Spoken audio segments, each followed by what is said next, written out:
Film ini diawali dengan diperlihatkannya setumpuk emas yang sedang dikubur di dalam tanah. Lalu ada sekelompok gangster yang melakukan kejahatan dan ketua mereka dijuluki sebagai Big Mouse atau tikus besar. Di sana Big Mouse ini terkenal dengan kekejamannya yang selalu membunuh targetnya tanpa ampun. Dan Big Mouse juga bergerak dalam jual beli narkoboy sehingga pihak kepolisian selalu memburu mereka.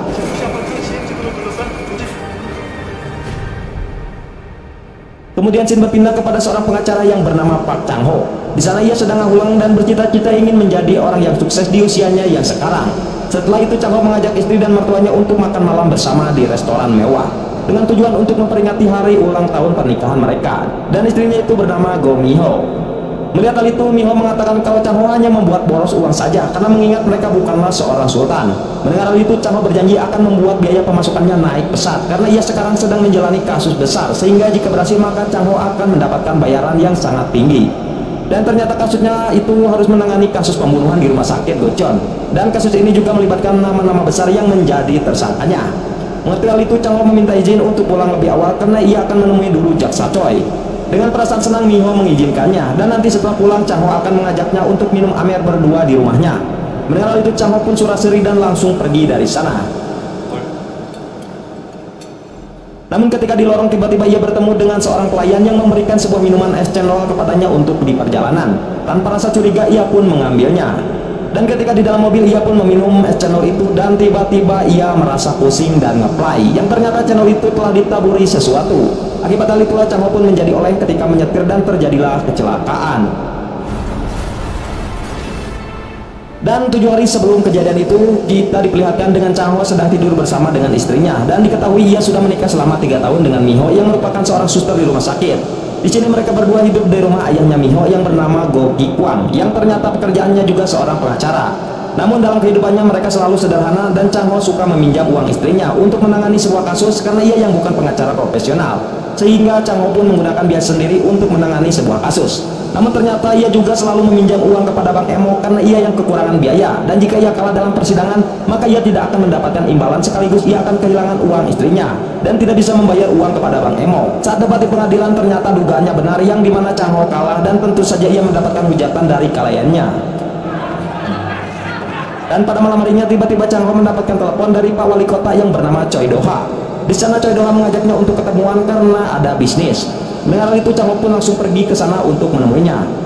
Ketika mereka bertemu, Pak Wali Kota langsung bicara to the point saja, yang dimana saat ini ada kasus besar pembunuhan rumah sakit Gocheon. Dan yang menjadi korbannya adalah seorang profesor bernama Profesor Seo Jeong. Lalu ia menceritakan asal mula kejadiannya, yang dimana saat itu masyarakat melihat kecelakaan mobil di jalan. Dan saat mengecek bagasi mobil ternyata terdapat Profesor Seo yang sudah tidak bernyawa. Dan di dalam mobil itu terdapat 3 orang. Yang pertama ada Han Jae-ho yang berprofesi sebagai dokter bedah. Yang kedua ada Lee Do-gun yang merupakan seorang pengacara. Dan yang terakhir ada Jung Chae-bong yang merupakan ketua yayasan dari rumah sakit Gocheon. Karena mereka bertiga yang membawa Profesor Seo, tentu saja mereka dijadikan tersangka sebagai pelaku yang telah membunuh Profesor Seo. Namun yang menjadi pertanyaan, siapa yang telah membunuh di antara mereka bertiga? Karena saat diinterogasi mereka bertiga tidak ada yang mengaku dan malah saling tuduh satu sama lain. Akibat hal itulah kasus ini belum bisa dipecahkan. Begitu juga dengan kamera dashboard mobil mereka yang tiba-tiba dihilangkan, sehingga membuat polisi kesusahan untuk mencari barang bukti. Lalu Chang Ho menanyakan mengapa wali kota memutuskan untuk memilihnya yang mempunyai tingkat kemenangan sangat rendah dibandingkan dengan pengacara lainnya yang sudah pro player di luar sana. Lalu Pak Wali Kota menjawab kalau Chang Ho hanya akan dijadikan boneka oleh 3 tersangka pembunuhan profesor tadi. Dan tugas Chang Ho hanya harus mengikuti semua skenario yang telah dibuatnya dengan sangat mudah, karena para jaksa juga telah disuap sehingga kemenangan dalam persidangan akan berpihak kepadanya. Di sini Pak Wali Kota ternyata merupakan balatnya si 3 tersangka ini, sehingga ia pun ingin membantu mereka. Namun di sisi lain ia juga ingin kasus ini terungkap dengan benar. Jadi di sini Chang Ho selain bekerja untuk 3 tersangka, ia juga akan bekerja di bawah perintah langsung Pak Wali Kota. Dan tentu saja itu akan membuatnya terkenal sekaligus mempunyai banyak uang. Keesokan harinya Chang Ho mulai misinya untuk menemui 3 tersangka di penjara.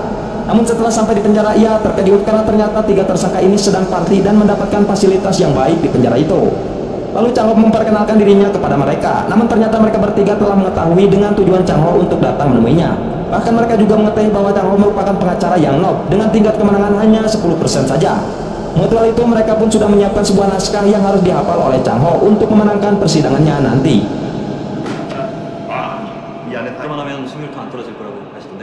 Namun tiba-tiba Pak Wali Kota menelpon kalau ada pengacara lain yang telah menemukan barang bukti dari kamera dashboard mobil, yang ternyata itu adalah rencananya Chang Ho dengan temannya untuk memancing apakah dashcam itu benar-benar ada. Tiga tersangka itu pun langsung panik setelah ditelepon oleh Pak Wali Kota dan langsung menyuruh Chang Ho untuk pergi dari sana. Saat Chang Ho pergi, ia menyimpan alat penyadap dulu di tempat sampah. Hal itu ia lakukan untuk mendengar pembicaraan mereka. Lalu Chang Ho pun mendengarkan kalau ternyata dashcam itu telah disimpan di istrinya Han Jae-hon. Mengetahui hal itu, Chang Ho pun langsung memberitahu Pak Wali Kota dan mengajaknya untuk menemui istrinya Jae-hon yang bernama Hye-jin. Di sana Hye-jin ini berprofesi sebagai profesor. Namun saat Hye-jin bekerja, tiba-tiba ia diserang oleh orang yang tidak dikenal. Tapi untungnya Chang Ho dan Wali Kota datang sehingga ia pun masih bisa diselamatkan. Setelah Hye-jin sadar dari pingsannya, Chang Ho langsung menanyakan tentang dashcam itu. Bahkan Chang Ho juga menanyakan apakah Hye-jin mengetahui tersangka lainnya yang ikut terlibat dengan kasus pembunuhan Profesor Seo. Mendengar itu, Hye-jin pun langsung terdiam. Namun setelah diberitahu oleh Chang Ho kalau orang yang menyembunyikan barang bukti akan dipenjara, Hye-jin pun langsung panik dan berjanji akan memberikan dashcam itu kepada Chang Ho. Bahkan ia juga memberitahukan pelaku lainnya yang ikut terlibat, yang bernama Gong Ji-hoon, yang merupakan pemimpin konglomerat media Gukdong. Sisi lain, ternyata si Ji-hoon ini sedang berpesta, yang ternyata tiga tersangka tadi merupakan antek-anteknya si Ji-hoon ini. Dan menurut kabar di media, kalau Ji-hoon dengan si korban atau Profesor Seo mempunyai hubungan yang tidak baik. Lalu Pak Wali Kota pun menyuruh Chang Ho untuk mengambil dashcam itu yang telah disimpan oleh Hye-jin. Saat mengambil dashcam itu, Hye-jin memperingatkan Chang Ho untuk selalu berhati-hati karena ini adalah kasus yang berbahaya yang di dalamnya melibatkan orang-orang besar.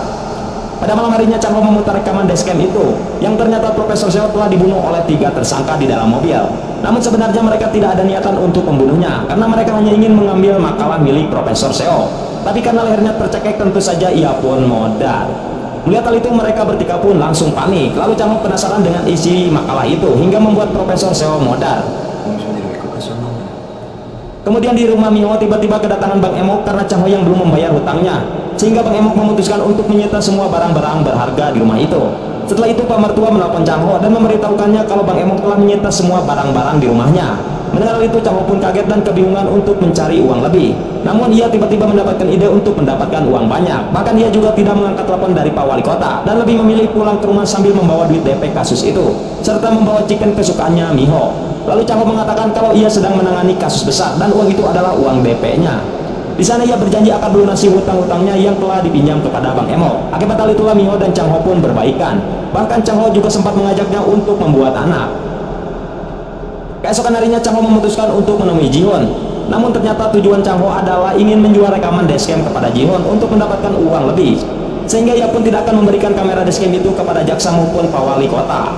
Mendengar hal itu, Ji-hoon menyadari kalau Chang Ho telah menuduhnya sebagai dalang dari kasus pembunuhan Profesor Seo. Lalu Ji-hoon pun langsung mengusirnya untuk pergi dari sana. Ketika di dalam mobil, Chang Ho merasa gagal karena ancamannya tidak berpengaruh kepada Ji-hoon. Lalu tiba-tiba Pak Wali Kota menelpon dan menanyakan tentang dashcam itu, dan Chang Ho pun menjawab kalau ia yang akan memberikan dashcam itu langsung kepada jaksa. Pada malam harinya kita akan diperlihatkan dengan scene tadi yang dimana Chang Ho mengajak Miho dan mertuanya untuk makan malam di restoran mewah. Setelah dari sana ia ditelepon oleh jaksa yang mengajaknya ketemuan, dan saat di lorong seorang pelayan memberikannya es cendol yang telah ditaburi sesuatu, hingga pada akhirnya Chang Ho pun menjadi oleng saat menyetir dan mengakibatkan kecelakaan. Namun untungnya kecelakaan itu tidak merenggut nyawanya. Dan setelah kejadian itu, tiba-tiba Chang Ho teringat dengan masa lalunya ketika bersama Miho, yang dimana pada saat itu ada turnamen olahraga SMA, dan kebetulan Chang Ho mengikuti atletik sedangkan Miho mengikuti marching band. Di sana Chang Ho ingin caper kepada Miho dengan menunjukkan aksi lompat tingginya. Namun sayangnya tongkat yang ia gunakan malah patah dan membuatnya terjatuh, sehingga tujuannya untuk membuat Miho bangga kini menjadi gagal. Namun Miho menghampirinya yang mengatakan kalau ia ingin bercerai. Saat mendengar suara itu, tiba-tiba Chang Ho tersadar dari pingsannya dan ia langsung meminta bantuan untuk dicarikan HP-nya. Yang ternyata HP-nya masih tertinggal di dalam mobil beserta bukti kasus itu. Dan tiba-tiba ada pria misterius yang mengambil file dalam mobil itu. Dan ia juga langsung menghancurkan mobilnya si Chang Ho dengan tujuan untuk menghilangkan barang bukti. Keesokan harinya Chang Ho sudah mulai sembuh dan ia di sana sudah bersiap untuk pulang. Namun tiba-tiba pihak kepolisian datang dan menunjukkan surat resmi untuk menangkap Chang Ho dengan tuduhan menggunakan narkoboy. Mendengar hal itu, Chang Ho pun terkejut karena ia belum pernah menggunakan narkoboy selama hidupnya. Bahkan Miho dengan ayahnya juga mengetahui itu dan membela Chang Ho. Lalu Miho berjanji akan segera melepaskan Chang Ho dan ia akan selalu mensupportnya. Setelah itu Pak Wali Kota datang menemui Chang Ho.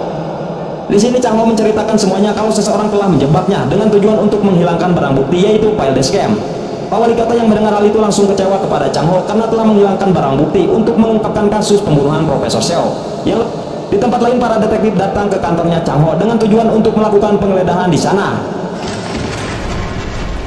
Lalu saat digeledah, ayahnya Miho langsung terkejut ketika melihat banyak tumpukan uang dan emas yang tersimpan di kantornya Chang Ho. Di sini mengatakan kalau uang dan emas itu merupakan simpanan orang yang dijuluki dengan Big Boss yang selama ini menjadi buronan polisi. Mengetahui hal itu, polisi pun merasa curiga dengan Chang Ho yang mungkin ia adalah seorang Big Boss. Kemudian Shin berpindah kepada Chang Ho yang telah sampai ke penjara. Saat Chang Ho akan dimasukkan ke selnya, ternyata para napi membawanya terlebih dahulu ke suatu tempat, dan ternyata ia dipertemukan dengan 3 tersangka yang melakukan pembunuhan kepada Profesor Seo. Di sini Chang Ho merasa kesal kepada mereka bertiga dan meyakini kalau orang yang telah menjebaknya adalah mereka, termasuk si Ji-hoon. Di sana Chang Ho langsung bangkit dan mengancam mereka, namun Chang Ho malah ditenggelam oleh mereka hingga tidak berdaya. Di tempat lain, Pak Wali Kota sedang menemui Ji-hoon. Di sana mereka mengutarakan pendapatnya tentang pembunuhan Profesor Seo. Namun ternyata pendapat Pak Wali Kota dengan Ji-hoon saling berseberangan.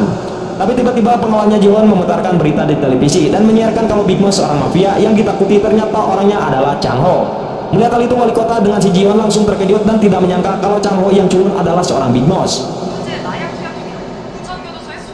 Di sisi lain, Chang Ho sedang digantung oleh barudak trio Edan. Di sana mereka belum mengetahui berita Chang Ho adalah seorang Big Boss. Lalu Chang Ho di sini meminta maaf karena sebelumnya ia yang ingin menjebak mereka bertiga menggunakan bukti dashcam. Namun mereka tidak memaafkannya dan langsung menendang kursi itu sehingga membuat Chang Ho tergantung. Dan ternyata si Ji-hoon juga telah menyuap besar inspektur di sana untuk bergabung dengannya untuk membuat Chang Ho menderita di dalam penjara. Sedangkan Ji-hoon yang melihat berita di TV langsung menelpon kepala sipir dan memberitahukan kalau si Chang Ho adalah Big Boss. Dan Ji-hoon ingin si Big Boss itu tetap hidup karena ia yang telah ditipu uang olehnya sebesar 300 miliar won. Mendengar hal itu, semua anak buahnya langsung panik karena si Chang Ho sedang digantung dan mungkin saja sudah mati. Dan anak buahnya kepala sipir langsung memanggil dokter untuk mengecek keadaannya Chang Ho, dan untungnya ia masih bisa diselamatkan. Di tempat lain, Miho berusaha untuk menemui Chang Ho di penjara, namun ternyata sipir telah melarangnya untuk bertemu dan beralasan kalau Chang Ho sedang tidak ingin dijenguk. Lalu tiba-tiba ayahnya Miho menelpon temannya Chang Ho, yaitu Son Tai, yang juga merupakan seorang pengacara. Di sana ayahnya Miho menanyakan apakah Chang Ho benar-benar seorang Big Boss. Namun Son Tai mengatakan kalau ia tidak percaya dengan berita itu karena Chang Ho sangat baik dan tidak mungkin seorang mafia. Lalu Miho di dalam mobil juga sedang membaca kabar suaminya yang kini disebut sebagai Big Boss. Dan tentu saja ia juga tidak percaya karena ia yakin kalau suaminya adalah orang baik yang suka menabung di warung. Setelah itu Miho mencoba mencari jalan untuk menyelamatkan suaminya. Di tempat lain, Chang Ho dimasukkan ke dalam selnya. Namun untungnya orang-orang yang sesel dengannya sangat baik sehingga mereka pun memperlakukan Chang Ho dengan baik. Dan ketika mereka menonton berita, terlihat ada Miho yang diwawancarai oleh wartawan. Di sana Miho mengatakan kalau suaminya yang bernama Chang Ho bukanlah seorang Big Boss, dan ia juga mengatakan kalau ia sempat ingin menemui suaminya, namun sipir melarangnya untuk bertemu. Namun hal itu tidak membuat Miho menyerah dan akan terus berusaha agar bisa bertemu dengan suaminya itu. Setelah itu Chang Ho diinterogasi oleh jaksa.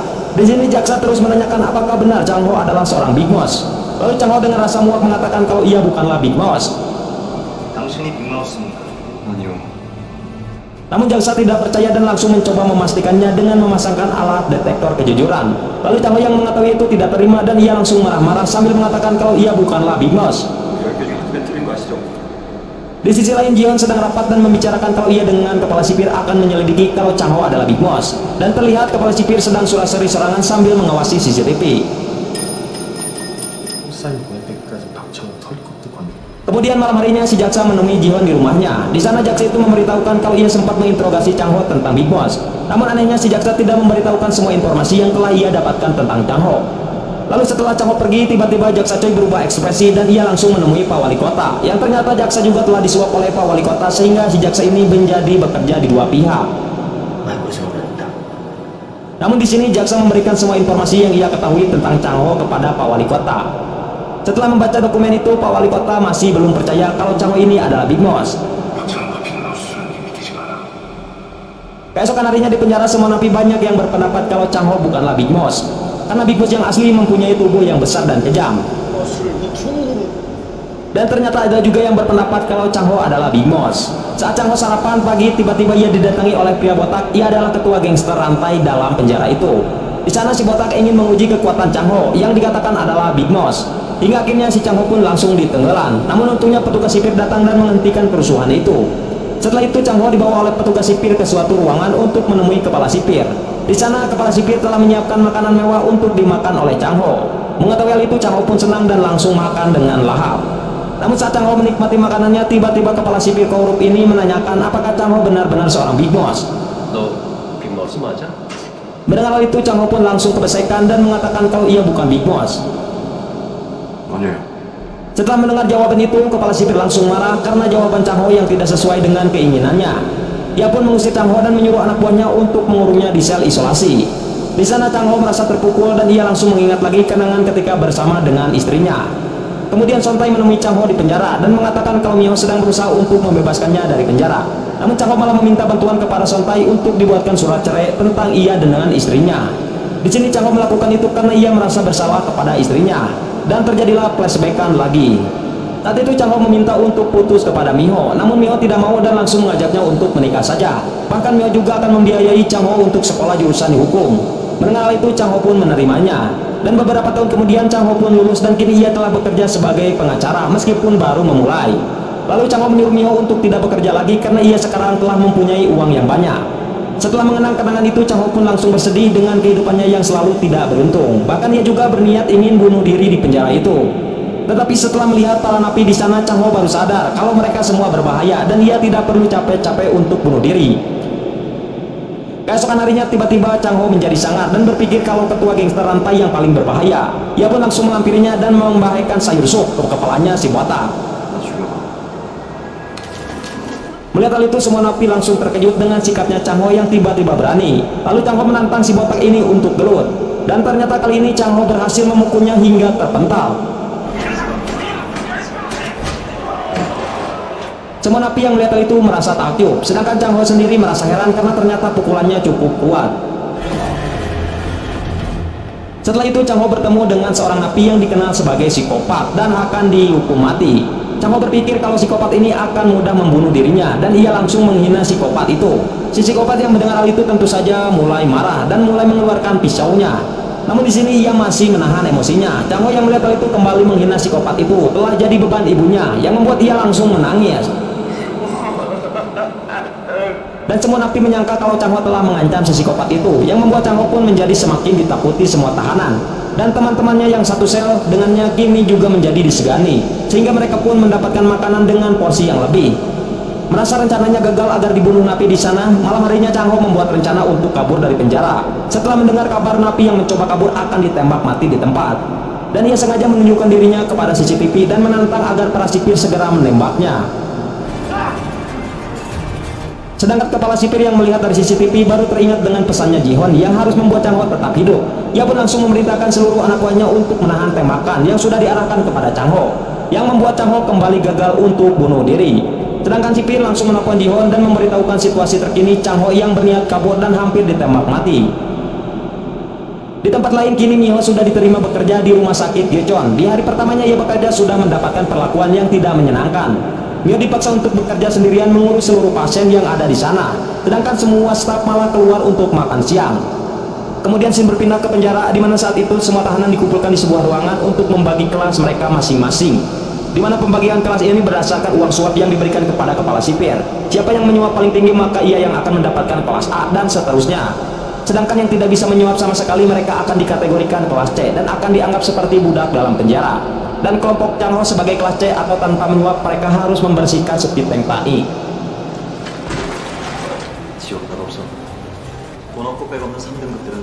Setelah selesai dalam pekerjaannya mereka kembali ke lapangan. Namun tiba-tiba ada seorang tahanan yang matanya picek sebelah, kita sebut saja si picek. Lalu ia mencoba menusuk Chang Ho yang ternyata sebelumnya ia diperintah oleh si botak untuk membunuh Chang Ho dengan imbalan membiayai operasi istrinya yang sedang sekarat di rumah sakit.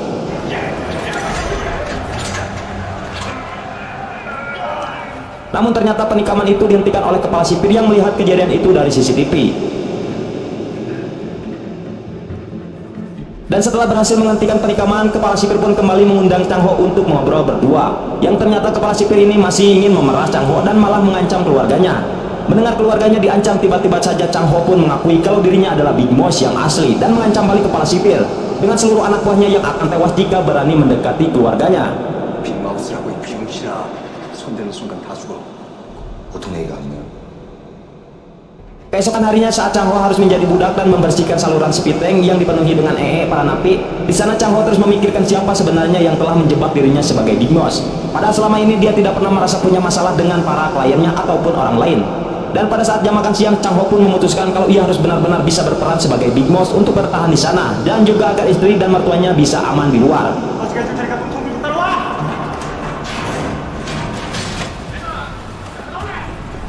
Chang Ho bersama orang-orang yang sudah percaya kepadanya pun membawa mereka keluar dari terowongan sepiteng dan mengajak orang-orang itu untuk ikut memberontak. Dan kini Chang Ho mulai serius berperan sebagai Big Boss walaupun ia diancam akan ditembak. Kini Chang Ho bahkan tidak gentar sedikitpun, bahkan walau kepala sipir turun tangan sekalipun.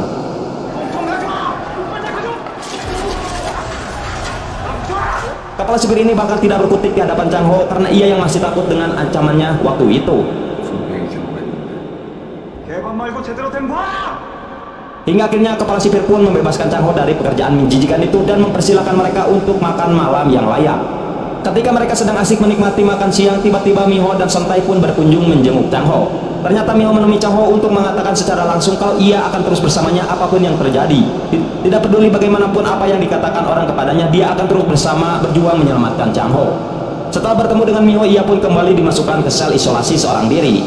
Hingga keesokan paginya Chang Ho sudah terbangun dengan tatapan yang sangat tajam, bahkan membuat sang kaki tangan sipir gemetar ketakutan melihat tatapannya Chang Ho.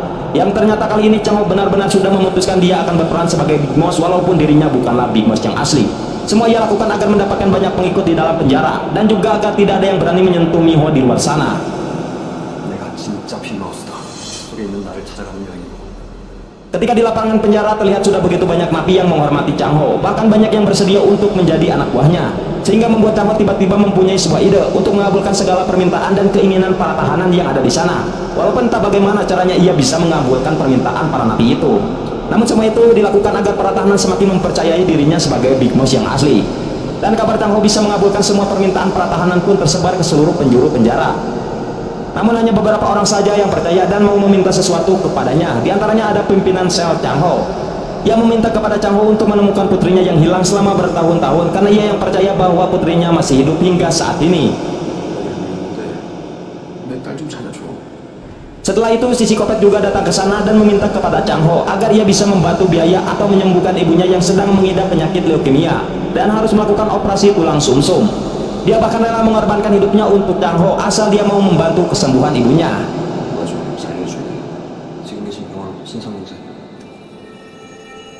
Kemudian Shin beralih kepada Miho yang sedang mencari informasi keberadaan makalah yang menyebabkan Dr. Seo tewas. Namun semua dokter dan staf rumah sakit di sana seperti menutup-nutupi sesuatu terkait makalah itu. Di saat itu juga Miho pun dipanggil oleh direktur rumah sakit yang bernama Yun Ju Hee. Dia adalah istri dari Pak Wali Kota. Yun Ju memanggil Miho untuk memecatnya secara sepihak. Namun sesuai dengan hukum yang berlaku di Korea, tidak diperbolehkannya memecat pegawai atau karyawan secara sepihak dan dengan alasan yang tidak jelas. Maka Miho pun berhak bekerja di rumah sakit Gyeocheon selama dia tidak melakukan kesalahan apa-apa. Setelah selesai dengan Yun Ju, di luar rumah sakit Miho pun dihampiri oleh salah satu keluarga pasien di bangsa kanker. Dan wanita itu tanpa ketakutan dan meminta tolong kepada Miho untuk bisa memindahkan suaminya yang sedang dirawat di sana. Karena ia yang tidak percaya siapapun. Entah apa yang sebenarnya terjadi, tapi salah satu staf dokter kepala perawat di sana seperti menutup-nutupi sesuatu dengan mengatakan bahwa wanita itu selalu berhayal dan berbicara ngawur kepada orang-orang. Sedangkan di dalam penjara terlihat kepala sipir yang mendapatkan tawaran untuk bekerja sama dengan para tahanan VIP untuk membunuh Chang Ho di dalam penjara. Awalnya kepala sipir tidak memperdulikan tawaran itu karena ia yang masih takut dengan ancamannya Chang Ho. Begitu juga dia yang dilarang untuk menyakiti Chang Ho oleh Ji Hyun. Namun karena para tahanan VIP itu berani membayar dengan jumlah uang yang besar, maka kepala sipir pun akhirnya mau bekerja sama dengannya. Di malam harinya tiba-tiba saja si picek yang mencoba membunuh Chang Ho kemarin dipindahkan satu sel dengannya. Dan tentu saja ini semua rencana para tahanan VIP dan juga kepala sipir. Tapi si picek ini ternyata malah meminta maaf kepada Chang Ho atas perbuatannya tempo hari dan dia pun bersedia mengabdi kepada Chang Ho. Singkat cerita, ternyata semua kata-kata si picek hanyalah omong kosong. Nyatanya dia masih berkomplot dengan gangster rantai yang kita tahu di bawah naungan tahanan VIP, dan ia diberi beberapa senjata tajam untuk menghabisi Chang Ho. Sedangkan kepala sipir mengawasi mereka dari CCTV, berharap kali ini mereka benar-benar berhasil membunuh Chang Ho. Siang harinya di saat Chang Ho dan kelompoknya sedang bersih-bersih, tiba-tiba saja kelompok si picek datang ke sana dengan membawa senjata tajam dan mulai menyerang mereka.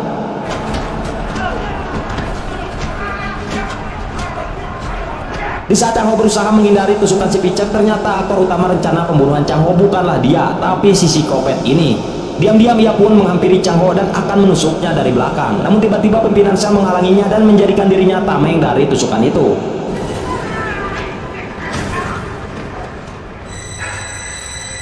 Dengan terpaksa kepala sipir pun menyuruh mereka untuk menghentikan tawurannya. Setelah pimpinan sel dilawat dan berhasil selamat, kepala sipir heran dan bertanya kepada pimpinan sel apa alasan ia mau berpihak kepada Chang Ho, padahal jelas-jelas ia akan terluka jika berpihak kepadanya. Lalu pimpinan sipil pun membisikkan sesuatu kepada kepala sipir yang tak apa yang dibisikkannya. Mungkin kita akan tahu di akhir film nanti. Sementara itu kelompok si Picek dengan Chang Ho pun dimasukkan ke dalam sel isolasi. Ketika semua orang merasa resah dan gelisah takut akan hukuman apa yang akan diberikan kepada mereka, berbeda dengan Chang Ho, tampak yang terlihat ia tenang, fokus dengan sorotan mata yang tajam. Tidak lama kemudian Chang Ho dan rekan selnya Jerry mereka pun dibebaskan dari sel isolasi. Sedangkan kelompok si Picek masih tetap dibiarkan berada di sana. Entah apa yang direncanakan kepala sipir. Lalu scene berpindah kepada Miho yang sedang memberikan suntikan kepada pasien. Namun setelah disuntik, pasien itu malah kejang-kejang tak karuan, yang membuat ia langsung dimarahi atasannya dan mengatakan Miho yang asal-asalan memberikan dosis kepada pasien. Namun ternyata Miho ini sudah mengantisipasi kejadian itu. Ia telah memfoto dosis yang seharusnya diberikan kepada pasien. Dan tentu saja itu memberikan bukti kalau dosis yang ada di komputer telah dirubah oleh seseorang. Sehingga kepala perawat dan para staf yang telah menjawab Miho pun panik. Setelah itu seminar rapat rumah sakit Gochon pun diadakan, di mana semua staf rumah sakit dipersilahkan bertanya apapun.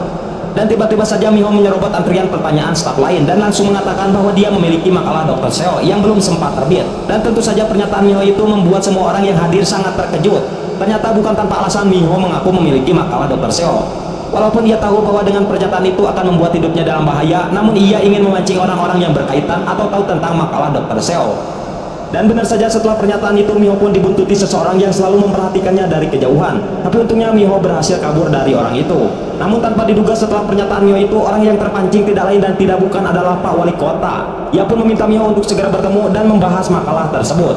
Sedangkan di dalam penjara, sekelompok si Picek yang masih di dalam sel isolasi pun terlihat amat ketakutan dan membuat kegaduhan. Kemudian meminta mereka untuk segera dikeluarkan dari sana. Bersamaan dengan itu ternyata si Picek sendiri sudah mokat karena bunuh diri tanpa alasan yang jelas.